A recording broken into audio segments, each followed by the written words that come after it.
خروج الريال محافظا على ماء وجهه. الجميل بالدوري الإسباني أنه إلى الآن حسابيا ما انتهى والبطل ما تحدد رسميا. برشلونة متفوق بفارق مريح، والريال يجعل الحسم صعبا ويؤجله لأبعد جولة ممكنة. الريال ساعد برشلونة على توسيع الفارق ل 11 نقطة، بس بالمقابل البرسا محليا لا يعلى عليه، بيقدم لك أداء مع نتيجة، يعني بيعطيك متعة بالمستوى على أرض الملعب بطريقة لعب واضحة من خلالها عم تخرج بالنقاط الثلاث اللي عم تقربك شوي شوي من اللقب.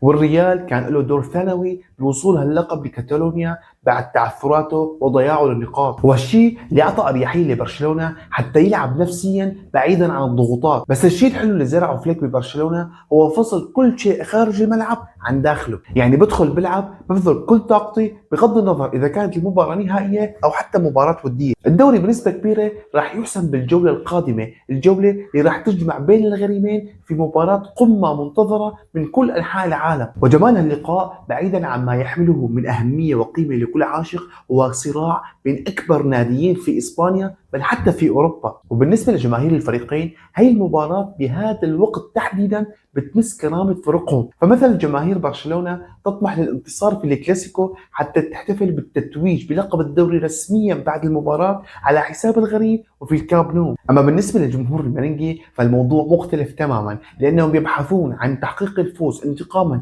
لخساره نهائي السوبر الاسباني، بالاضافه لمنع برشلونه من تحقيق الدوري على حسابهم. هلا مستوى برشلونه مقارنه بالريال يعطي مؤشرات قويه على حسم الليغا للكتالونيين في الجوله القادمه، ولكن عرفنا ومتاكدين من ان اي لقاء كلاسيكو لا يرتبط بما يحدث سابقا وبكل ما يعاني منه او يعيشه الفريق قبل المباراة. لذلك إمكانية خروج الريال محافظا على ماء وجهه هو أمر احتمال وارد جدا حدوثه. وهذا كان رأيي، والآن حابب اسمع رأيك أنت تحت في التعليقات. حط لي لايك للفيديو، ولا تنسى أنه اشتراكك بالقناة مهم، فعل زر الجرس وشير المقطع لرفقاتك. بكبر فيكم وشكرا.